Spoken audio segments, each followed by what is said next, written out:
என்னுடைய வாழ்க்கையை நான் யோசித்து பார்த்தேன். என்னுடைய அப்பா வந்து ஒரு பெரிய பணக்கார குடும்பத்தில் பிறந்தார். எங்கள் அப்பா கூட பிறந்தவங்க 9 பேர், எல்லாமே ஆம்பளை பிள்ளைங்க. எங்கள் அப்பா 9வது பையன். இந்த 9 பேருக்கும் எங்கள் தாத்தா நிலம், வீடு, தோட்டம், எல்லாம் வேலைக்காரன் எல்லாம் சம்பாதிச்சு வச்சார். ஆனால் எங்கள் அப்பா ரொம்ப நல்ல அப்பா. அவர் தான் கோயிலில் கீபோர்டு, அப்போது ஹார்மோனிய பெட்டி, நாங்கள்லாம் கொயரில் முன்னால் நிற்கிறவங்க, கோயிலில் நல்ல முக்கியமாக எடுத்துருந்தோம்.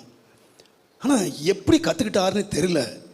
அப்பா நல்லா தண்ணி அடிக்க கற்றுக்கிட்டார், நல்லா குடித்தார். நல்ல பணக்கார வீட்டு பிள்ளை இல்லை, நிறைய ஃப்ரெண்ட்ஸ் சேர்ந்தான், நிறைய பேர் சேர்ந்து, அத்தனை பேரும் சேர்ந்து குடித்தான்.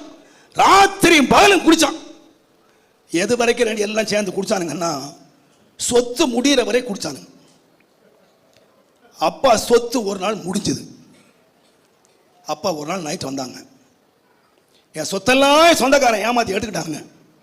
நான் இனிமேல் இந்த ஊர்லயே இருக்க மாட்டேன். என் அண்ணன் தம்பி முன்னால அவெல்லாம் செல்வ செழிப்பா இருக்கிறான், நான் இனிமேல் இருக்க மாட்டேன். ஒரே நைட்டு வண்டி ஏறி திருநெல்வேலியிலேருந்து மெட்ராஸ் போயிட்டார். நாங்கள் எல்லாம் சின்ன சின்ன பிள்ளைங்க, 8ஆம் கிளாஸ் படிக்கிறோம். எங்களுக்கு என்ன நடந்துன்னே தெரியாது. என்ன நடக்குது அதை புரிந்து கொள்ளக்கூடிய வயது எங்களுக்கு இல்லை. எவ்வளோ நாளைக்கு வீட்டில் உட்காந்துருக்கலாம்.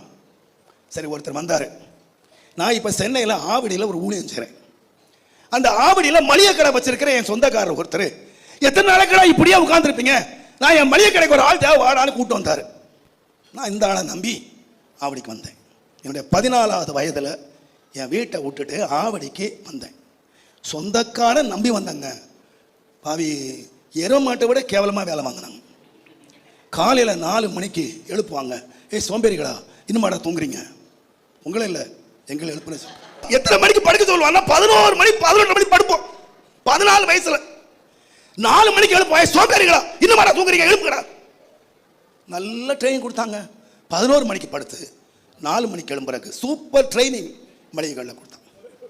சரி பாவி, 4 மணிக்கு எழுதி 11 மணிக்கு வேலை வாங்கினானே, சோறாவது கொடுத்தானா? அதுவும் கொடுக்கல. அரை வயிறும் கால் வயிறும் கொலை வயிறுமா கொண்டானுங்க சொந்தக்காரங்க. துட்டுருந்தாங்க சொந்தக்காரங்க. 4 போட்டிங்கன்னா சொந்தக்காரன், களைச்சிட்டிங்க சொந்தக்காரன் போயிடுவான். தேவனுடைய நாமத்துக்கு மகிமை உண்டாவதாக.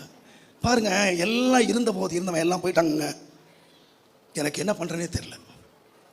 நாங்கள் அதே ஆவடியில் மூட்டை சுமந்து வண்டி எழுது சாப்பிட வழி இல்லாமல் என்னென்னவோ கஷ்டப்பட்டு எங்கள் கஷ்டத்தை எங்கள் அப்பா கண்ணால் பார்த்தாரு, செத்தே போயிட்டாரு. என் பிள்ளைங்க என் கண்ணு முன்னால் இப்படி கஷ்டப்படுற